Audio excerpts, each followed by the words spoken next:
Hi friends, welcome to T for tutorials. आज की इस वीडियो में हम थ्योरी ऑफ ऑटोमेटा की एमसीक्यू सीरीज को कंटिन्यू करेंगे और हम आज एमसीक्यूज देखेंगे कॉन्टेक्स्ट फ्री लैंग्वेजेस और कॉन्टेक्स्ट सेंसिटिव लैंग्वेजेस से रिलेटेड हम एमसीक्यूज देखेंगे। तो चलें स्टार्ट करते हैं। हमारा पहला सवाल है कि the entity which generates languages is termed as automata, token, strings या फिर ग्रामर। तो इसका जो करेक्ट आंसर है वो है ग्रामर, क्योंकि ग्रामर की मदद से ही हम लैंग्वेजेस को जनरेट करते हैं। हमारा नेक्स्ट एमसीक्यूज है the minimum number of productions required to produce a language consisting of palindrome strings our sigma is equal to a, b is. अगर हमने पैलिंड्रोम बनाना हो तो पैलिंड्रोम बनाने के लिए हमें जो लैंग्वेज चाहिए उसके लिए हमें कितनी प्रोडक्शंस बनानी पड़ेंगी। अगर हम CFG की बात करें तो करेक्ट आंसर है 5। देखें मिसाल के तौर पर यहाँ पर मैंने ये एक CFG बनाया है, मैंने स्टार्ट लिया है और स्टार्ट लेने के बाद मैंने क्या प्रोड्यूस किया है, अल्फ़ाबेट A प्रोड्यूस किया है और अल्फ़ाबेट A प्रोड्यूस किए और दरमियान में मैंने ये वेरिएबल प्रोड्यूस किया है S। इसका मतलब क्या है, आपको याद होगा अगर आपने CFG की प्रैक्टिस की थी कि इस S का मतलब ये है कि हम वापस यहाँ पर भी आ सकते हैं, यानी कि जितनी दफ़ा मर्जी हम आए इधर आ सकते हैं। S प्रोड्यूसेस ASA और ये जो S वेरिएबल है इसकी मदद से हम दोबारा वापस आके इस S से दोबारा इधर आ सकते हैं। या फिर BSB, या फिर वैल्यू B प्रोड्यूस होगी और आखिर पे भी वैल्यू B प्रोड्यूस होगी और दरमियान में वेरिएबल S प्रोड्यूस होगा। S का मतलब क्या है कि हम दोबारा से यहाँ पे आ सकते हैं। इस S का मतलब क्या है कि हम दोबारा इस वेरिएबल की तरफ आ सकते हैं। इस S का मतलब यही था कि इस वेरिएबल की तरफ हम वापस आ सकते हैं। या फिर हम एप्सिलॉन रीड कर सकते हैं, या फिर हम अल्फ़ाबेट A या फिर हम अल्फ़ाबेट B भी रीड कर सकते हैं। आपको याद है कि पैलिंड्रोम क्या होते हैं, A एक पैलिंड्रोम है, B भी एक पैलिंड्रोम है, क्योंकि ये स्टार्ट भी और एंड भी सेम अल्फ़ाबेट से हो रहा है।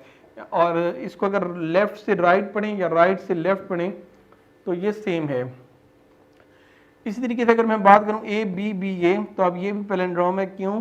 क्योंकि इसको मैं लेफ्ट से रीड करना स्टार्ट करूं या फिर मैं राइट से रीड करना स्टार्ट करूं तो ये एक ही चीज़ नज़र आएगी हमें, तो इसको हम बोलते हैं पैलिंड्रोम। तो जो करेक्ट आंसर है हमारे पास वो है 5, कि अगर हमने प्रोडक्शंस लेनी हो पैलिंड्रोम्स के लिए तो 5 हमारे पास जो है प्रोडक्शन लेनी पड़ेंगी, जिस तरह ये 1, 2, 3, 4 और 5। चलते हैं नेक्स्ट एमसीक्यूज की तरफ। Which of the following statement is correct, इनमें से कौन सी स्टेटमेंट करेक्ट है। All context free grammar are regular grammar but not vice versa. अच्छा, इसका जो करेक्ट आंसर है वो है B, all regular grammars are context free but not vice versa. बात का मतलब क्या हो गया कि जो हमारे पास रेगुलर लैंग्वेजेस हैं, जो हमारे पास रेगुलर लैंग्वेजेस हैं उनको हम कॉन्टेक्स्ट फ्री लैंग्वेजेस से रिप्रेजेंट कर सकते हैं। या दूसरे लफ्जों में कहें कि आपको याद होगा कि वो तमाम स्ट्रिंग जिनकी रेगुलर एक्सप्रेशन बन सकती है उन तमाम स्ट्रिंग्स की CFG भी बन सकती है। तो ये उसी चीज़ की बात हो रही है कि all regular grammars are context free but not vice versa. ये तो पॉसिबल है, लेकिन हम ऐसा नहीं कह सकते कि तमाम CFGs की रेगुलर एक्सप्रेशन बन सकती है। हम ऐसा नहीं कह सकते। हो सकता है कुछ CFGs ऐसी हों जिनकी रेगुलर एक्सप्रेशन बननी और कुछ CFG ज़रूर ऐसी होंगी जिनकी रेगुलर एक्सप्रेशन नहीं बनती होगी। अब जिस तरह मिसाल के तौर पर मैं अगर एक रेगुलर एक्सप्रेशन लूँ, मैं अगर एक रेगुलर एक्सप्रेशन लेता हूँ AA, अब इसकी CFG बन सकती है, इसकी CFG बन सकती है। अब अगर मैं एक और रेगुलर एक्सप्रेशन, अब मैं अगर एक CFG लेता हूँ, CFG क्या लेता हूँ, ANBN, कि जितने एज होंगे उसके बाद उतने ही बी होंगे। अब अगर ये CFG है तो CFG की रेगुलर एक्सप्रेशन नहीं बन सकती। तो हमारे पास जो करेक्ट आंसर है वो ये है कि are regular grammars are context free but not vice versa. चलते हैं अपने नेक्स्ट एमसीक्यूज की तरफ। Context sensitive grammar are context sensitive languages are also called. तो करेक्ट आंसर है ऑल ऑफ दीज, कि हमारे पास जो कॉन्टेक्स्ट सेंसिटिव लैंग्वेजेस होते हैं वो क्या होती हैं कि लेंथ इंक्रीजिंग ग्रामर भी हम इनको बोलते हैं, नॉन कॉन्ट्रैक्टिंग ग्रामर भी हम बोलते हैं और टाइप 1 ग्रामर भी बोलते हैं। ये तीनों context free language, context sensitive grammar languages के नाम है।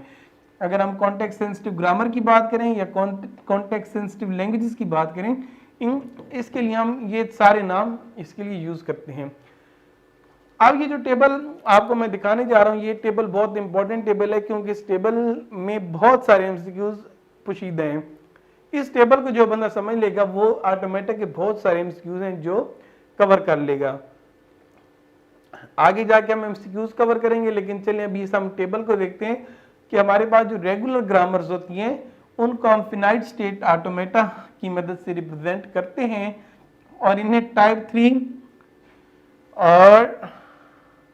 और इन्हें टाइप 3 लैंग्वेजेस भी बोला जाता है। इसी तरीके से हमारे पास जो कॉन्टेक्स्ट फ्री ग्रामर होती है उसको हम पुश डाउन ऑटोमेटा की मशीन की मदद से रिप्रेजेंट करते हैं, और ये इनको हम टाइप 2 लैंग्वेजेस भी बोलते हैं। कॉन्टेक्स्ट सेंसिटिव लैंग्वेजेस जो हमारे पास होती हैं उनको हम लीनियर बाउंडेड ऑटोमेटा से रिप्रेजेंट करते हैं, और ये टाइप 1 लैंग्वेजेस कहलाती हैं। हमारे पास जो रिकर्सिवली इन्यूमरेबल लैंग्वेजेस ग्रामर्स होती हैं इनको हम टरिंग मशीन से रिप्रेजेंट करते हैं, और ये टाइप 0 लैंग्वेजेस कहलाती हैं। तो इस टेबल को आपने बगौर देखना है, इस टॉपिक को आपने बिल्कुल याद करना है, रट्टा लगा लेना है, क्योंकि ये वो टेबल है जिसमें से कोई ना कोई एमसीक्यू जरूर आपके पेपर में आ सकते हैं। अब इसी टेबल को लेकर मैं कुछ एमसीक्यूज आपको दिखाऊंगा, और आपने वीडियो को पास करके आंसर देने हैं कि किस क्वेश्चन का आंसर क्या बनेगा।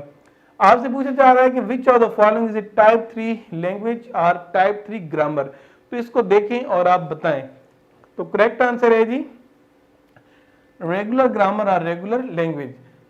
उसी टेबल का नेक्स्ट एमसीक्यूज कि विच of the following is type 2 language. Correct answer है कॉन्टेक्स्ट फ्री ग्रामर। ये एमसीक्यूज ऐसे भी आ सकता है कि विच of the following is a type 1 language. Correct answer है कॉन्टेक्स्ट सेंसिटिव ग्रामर। ये इस तरह से भी एमसीक्यूज आ सकता है कि विच of the following is a type 0 language. Correct answer है रिकर्सिवली इन्यूमरेबल लैंग्वेजेस।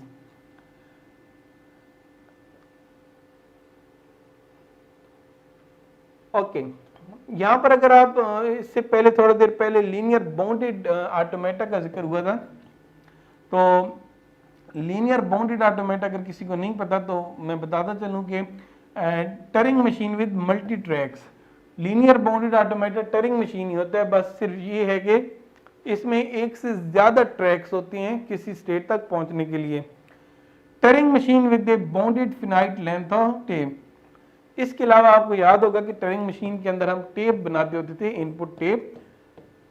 तो हम लीनियर बाउंडेड ऑटोमेटा के अंदर जो टेप बनाते होते हैं उसकी लेंथ फिनाइट होती है, वो इनफिनाइट नहीं होती। आपको याद होगा कि टरिंग मशीन बनाते वक्त आप टेप को राइट साइड जैसे डॉट से रिप्रेजेंट करते थे कि ये इनफिनाइट टेप होती थी। तो लीनियर बाउंडेड ऑटोमेटा में ये फिनाइट होती है। Touring machine with non deterministic logic. और लीनियर बाउंडेड ऑटोमेटा वो टरिंग मशीन होती है जिसमें जो कि डिटर्मिनिस्टिक नहीं होती, यानी कि हर स्टेट से हर अल्फाबेट के लिए हम ट्रांजिशन नहीं निकाल रहे होते। अच्छा, अब अगर हमसे पूछा जाए कि विच of the following machine is specific for regular grammar, तो करेक्ट आंसर है फिनाइट ऑटोमेटा। क्योंकि हमारे पास रेगुलर जो लैंग्वेजेस होती हैं उनके लिए हम फिनाइट ऑटोमेटा बनाते हैं। आपको याद होगा कि वो लैंग्वेजेस जो रेगुलर एक्सप्रेशन से रिप्रेजेंट होती थी उनको हम फिनाइट ऑटोमेटा की मदद से रिप्रेजेंट करते थे। विच of the following machine is specific for context free grammar. इसका करेक्ट आंसर है पुश डाउन ऑटोमेटा। हम सीएफजी बनाते थे ऑटोमेटा, जब हमने पढ़ा था तो हमें याद है कि हम सीएफजी बनाते थे, और हर वो लैंग्वेज जिसकी सीएफजी बन सकती थी उसका हम पीडीए भी बनाते होते थे, पुश डाउन ऑटोमेटा। अब ये देखें, ये सारे वो एमसीक्यूज हैं जो उसी टेबल से कवर हो रहे हैं जो टेबल हमने थोड़ी देर पहले देखा था। Which of the following machine is specific for context sensitive grammar. Correct answer है linear bounded automata. Context free grammar जो होती है हमारे पास, कॉन्टेक्स्ट फ्री ग्रामर, उसको हम पीडीए से रिप्रेजेंट करते हैं, और जो हमारे पास होती है कॉन्टेक्स्ट सेंसिटिव लैंग्वेज या फिर कह लें कि कॉन्टेक्स्ट सेंसिटिव ग्रामर, इसको हम लीनियर बाउंडेड ऑटोमेटा से रिप्रेजेंट करते हैं। हमारा नेक्स्ट एमसीक्यूज है, विच of the following machine is specific for recursively enumerable language. Correct answer है टरिंग मशीन। हमारे पास जो रिकर्सिवली इन्यूमरेबल लैंग्वेजेस होती हैं उनके लिए हम टरिंग मशीन बना सकते हैं। तो ये वो तमाम एमसीक्यूज थे जो इस टेबल को लेकर कवर किए गए। तो अब आपको पता चल चुका होगा कि ये जो टेबल है ये कितना इंपॉर्टेंट टेबल है। आप जब बुक्स से और इधर उधर से एमसीक्यूज की तैयारी करते हैं तो आप जस्ट एमसीक्यूज तैयारी कर लेते हैं, लेकिन इस तरह की चीजें तैयार नहीं करते, जिसकी वजह से आपका टेस्ट पास नहीं हुआ था। तो आपने इस तरह की चीजें जरूर देखा करें जो इंपॉर्टेंट चीजें होती हैं। बाकी इस टेबल को अगर आपने रिटन शक्ल में लेना हो तो वो मैं वीडियो की डिस्क्रिप्शन में ट्यूटोरियल का लिंक डाल दूंगा, जहां से आप इसको टेक्सचुअल फॉर्म में भी रीड कर सकेंगे। A context free language is called ambiguous if there exist a string that can have, तो करेक्ट आंसर है more than one parse tree. एक सीएफजी जो होती है वो कब एम्बिगुअस कहलाती है? एक सीएफजी तब एम्बिगुअस कहलाती है, एक कॉन्टेक्स्ट फ्री ग्रामर तब एम्बिगुअस कहलाती है जब उसके लिए अगर हम कोई स्ट्रिंग रीड करने लगे तो एक से ज्यादा पार्स ट्री अगर बनती है तो हम कहेंगे कि हमारे पास जो सीएफजी है वो एम्बिगुअस सीएफजी है। अब यहां पर देखें, हमारे पास एक सीएफजी है कि स्टार्ट लिया, एक्स और वाई वेरिएबल रीड किए, या फिर एम दो वैल्यूज रीड की और फिर वाई वेरिएबल रीड किया। अब ये जो आर का सिंबल है इससे पता चल रहा है कि हम स्टार लेने के बाद एक्स वाई भी रीड कर सकते हैं और एम वाई भी रीड कर सकते हैं। तो कितनी पार्स ट्रीज बनेगी? दो बनेगी। इस एक्स वाई के लिए हमने ये बनाई कि एस स्टार लिया और एक्स और वाई प्रोड्यूस हुए, और इसी एस से हम ये वाली भी प्रोड्यूस कर सकते थे कि S produces M Y, S produces M Y. तो ऐसी सीएफजी जिसके लिए किसी स्ट्रिंग को हम रीड करना चाहें और एक से ज्यादा पास ट्री जनरेट हो रही हो, तो ऐसी हम ग्रामर को बोलते हैं एम्बिगुअस ग्रामर। तो करेक्ट आंसर है more than one pass trees. The context free grammar x produces double x, दोनों एक्स हमारे पास वेरिएबल हैं, या फिर एक्स प्रोड्यूसेस वैल्यू ए वैल्यू बी और दरमियान में वेरिएबल एक्स। अब याद रहे कि सीएफजी में आपको याद होगा कि इस एक्स का मतलब ये है कि हम दोबारा इधर आके इस एक्स से दोबारा ये चीजें प्रोड्यूस कर सकते हैं। इस एक्स से मुराद ये है कि हम दोबारा इधर आकर दोबारा से ये सारी चीजें रीड कर सकते हैं। इस एक्स से मुराद ये है कि इस एक्स से हम यहाँ पर आकर दोबारा ये सारी चीजें रीड कर सकते हैं। X produces double X or A X B or B X A or epsilon. तो हमसे पूछा ये जा रहा है कि इस सीएफजी से हम क्या जनरेट कर सकते हैं। तो हमारे पास जो करेक्ट आंसर है वो है equal number of as and B's. इस सीएफजी को अगर मैं इस सीएफजी से अगर मैं स्ट्रिंग्स रीड करूं तो जितनी भी स्ट्रिंग्स रीड होंगी उनमें एज और बीज की तादाद बराबर होगी। क्यों? अगर मैं इसको रीड करता हूं तो भी एक ए आएगा, एक बी आएगा। अगर मैं इस पार्ट को रीड करता हूं फिर भी एक बी आएगा, एक ए आएगा। अब जिस तरह से एक्स को अगर मैं मजीद एक्सपेंड करता हूं, ये ए सेम टू सेम, ये बी सेम टू सेम, और इस एक्स को मैं दोबारा अगर रीड करता हूं और ये बी एक्स से अगर रीड करना चाहूँ तो फिर भी बी एक्स ए, एज की तादाद दो, बीज की तादाद दो। तो बात करने का मकसद ये कि ये सीएफजी एक ऐसी सीएफजी जिसमें equal number of as and b's मौजूद है। A CFG is closed under which of the following. तो सीएफजी के अंदर कॉन्केटिनेशन भी हो सकती है, क्लीन स्टार क्लोजर, यूनियन, ये तमाम हो सकते हैं। तो हमारे पास जो करेक्ट आंसर है वो है ऑल ऑफ दीज, कि हमारे पास जो कॉन्टेक्स्ट फ्री ग्रामर्स होती हैं उनको हम कॉन्केटिनेट भी कर सकते हैं, उन पे क्लीन स्टार क्लोजर भी अप्लाई कर सकते हैं और यूनियन भी अप्लाई कर सकते हैं। जब हमने रेगुलर एक्सप्रेशन से रिलेटेड वीडियो देखी थी तो वहां पर आपको याद होगा, वहां पर भी हमने कहा था कि रेगुलर एक्सप्रेशन जो होती हैं वो भी कॉन्केटिनेट भी हो सकती थी, क्लीन स्टार क्लोजर भी हो सकता था और यूनियन भी हो सकता था। तो सेम उसी तरीके से सीएफजी के अंदर भी ये है कि ये सारे ऑपरेशन सीएफजी पर हो सकते हैं।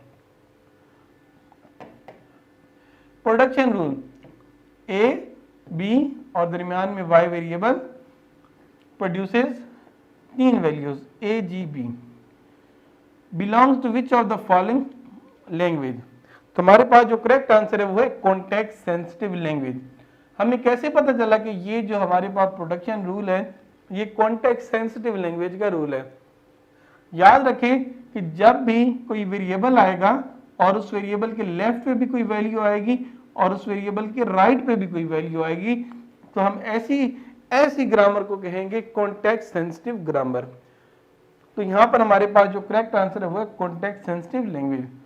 दोबारा, वैल्यू ए, वैल्यू बी और दरमियान में कोई वेरिएबल आ गया तो ऐसे केस में हम कहेंगे कि ये हमारे पास जो ग्रामर है ये कॉन्टेक्स्ट सेंसिटिव ग्रामर है। Which of the following language cannot be accepted by a regular expression? Correct answer है language of a set of 0 power n 1 power n। पूछा ये जा रहा है कि इनमें से कौन सी वो लैंग्वेज जो कि रेगुलर एक्सप्रेशन से रिप्रेजेंट नहीं हो सकती। 0n 1n, यानी कि जितने जीरोज होंगे उसके बाद उतने ही 1 होंगे। अब इस तरह की जो कैलकुलेशन होती है ये हम रेगुलर एक्सप्रेशन से नहीं कर सकते, यानी कि रेगुलर एक्सप्रेशन से हम ये नहीं कर सकते। तो इसलिए हमारे पास जो करेक्ट आंसर होगा वो ये होगा कि language of A set of 0 and 1n, क्योंकि ये एक ऐसी लैंग्वेज है जो कि रेगुलर एक्सप्रेशन से नहीं बनाई जा सकती। हाँ, अगर मैं कॉन्टेक्स्ट फ्री ग्रामर की बात करूं तो कॉन्टेक्स्ट फ्री ग्रामर की मदद से ये लैंग्वेज हम बना सकते हैं। The minimum number of production required to produce a language consisting of palindrome, ये MCQs थोड़ी देर पहले हमने कवर कर लिया था। तो which of the following statement is true about regular grammar? Correct answer है all regular grammar are context free but not vice versa। बात करने का मतलब क्या होगा कि जितनी भी रेगुलर एक्सप्रेशंस हैं उनको हम CFG की मदद से रिप्रेजेंट कर सकते हैं, लेकिन जितनी भी CFGs हैं उनको हम रेगुलर एक्सप्रेशन से रिप्रेजेंट नहीं कर सकते। दोबारा, जितनी भी रेगुलर एक्सप्रेशंस हैं, हाँ वो तमाम लैंग्वेजेस जिनकी रेगुलर एक्सप्रेशन बनती है उनकी CFG बन सकती है, लेकिन वो तमाम लैंग्वेजेस जिनकी CFG बनती है लाजमी नहीं कि उन तमाम की रेगुलर एक्सप्रेशन भी बने। तो हमारे पास जो करेक्ट आंसर होगा वो होगा सी। रेगुलर लैंग्वेजेस जिनको हम टाइप 3 लैंग्वेज भी बोलते हैं, जो कि रेगुलर एक्सप्रेशन से रिप्रेजेंट होती हैं, और कॉन्टेक्स्ट फ्री लैंग्वेजेस जिनको हम टाइप 2 लैंग्वेज भी बोलते हैं और जो कि CFG से रिप्रेजेंट होती हैं। अब ये डायग्राम ये शो कर रही है कि वो तमाम लैंग्वेजेस जो रेगुलर एक्सप्रेशन से रिप्रेजेंट हो सकती हैं वो CFG से भी रिप्रेजेंट हो सकती हैं, लेकिन लाजमी नहीं है कि वो लैंग्वेजेस जो CFG से रिप्रेजेंट होती हों वो रेगुलर एक्सप्रेशन से रिप्रेजेंट हो सकता है कुछ लैंग्वेजेस जो कि CFG से रिप्रेजेंट होती हैं वो रेगुलर लैंग्वेजेस से रिप्रेजेंट हो और कुछ हो सकता है ना भी हों, यानी कि जो कॉन्टेक्स्ट फ्री लैंग्वेजेस हैं वो मोर पावरफुल हैं और जो रेगुलर लैंग्वेजेस हैं यानी कि जो रेगुलर एक्सप्रेशन से रिप्रेजेंट होती हैं वो कम पावरफुल हैं। इसी तरीके से कॉन्टेक्स्ट फ्री लैंग्वेजेस से भी ज़्यादा पावरफुल होती हैं कॉन्टेक्स्ट सेंसिटिव लैंग्वेजेस जिनको हम टाइप 1 लैंग्वेजेस भी बोलते हैं। दूसरे लफ्ज़ों में कह दें कि वो लैंग्वेजेस जो कि कॉन्टेक्स्ट सेंसिटिव लैंग्वेजेस से रिप्रेजेंट होती हैं, या ऐसे कह लें कि वो लैंग्वेजेस जो रेगुलर एक्सप्रेशन से रिप्रेजेंट होती हैं वो कॉन्टेक्स्ट फ्री ग्रामर से भी रिप्रेजेंट हो सकती हैं, और ऐसी लैंग्वेजेस जो कि कॉन्टेक्स्ट फ्री ग्रामर से रिप्रेजेंट होती हैं वो कॉन्टेक्स्ट सेंसिटिव लैंग्वेजेस से भी रिप्रेजेंट हो सकती हैं, और वो लैंग्वेजेस जो कॉन्टेक्स्ट सेंसिटिव लैंग्वेज से रिप्रेजेंट हो सकती हैं वो आगे रिकर्सिवली इन्यूमरेबल लैंग्वेजेस तक जाती हैं जिनको हम टाइप 0 लैंग्वेज भी बोलते हैं। तो ये डायग्राम बहुत ज़्यादा इंपॉर्टेंट है, इस डायग्राम को बहुत देखिएगा। अगर आपको ये डायग्राम चाहिए तो ट्यूटोरियल के लिंक आपको वीडियो की डिस्क्रिप्शन मिलेगा, वहाँ से इस डायग्राम को ले लीजिएगा। हमारी आज की इस वीडियो का आखिरी MCQs के are ambiguous grammars are context free, yes या नो। तो करेक्ट आंसर है यस, कि जी हाँ हमारे पास जो कॉन्टेक्स्ट फ्री ग्रामर्स होती हैं ये ही एम्बिगुअस ग्रामर्स होती हैं। क्यों? जिस तरह ये देखें ये हमारे पास एक CFG है, तो इस CFG की अगर हम बात करें तो एस प्रोड्यूसेस 2 वेरिएबल्स या फिर 2 वैल्यूज और 1 वेरिएबल, और CFG की मैं पास ट्री बनाऊँ तो एस प्रोड्यूसेस एक्स वाई यहाँ पे आ गया, S produces M M Y यहाँ पर आ गया। एक ही CFG की दो पास ट्री बन गई। तो इस तरह से ये साबित हुआ कि ये एक एम्बिगुअस ग्रामर है। तो हम कह सकते हैं कि जो एम्बिगुअस ग्रामर्स होती हैं ये कॉन्टेक्स्ट फ्री होती हैं। अगर वीडियो पसंद आई है तो चैनल को सब्सक्राइब कीजिएगा और कमेंट करके बताइएगा कि क्या समझ आया और क्या समझ नहीं आया।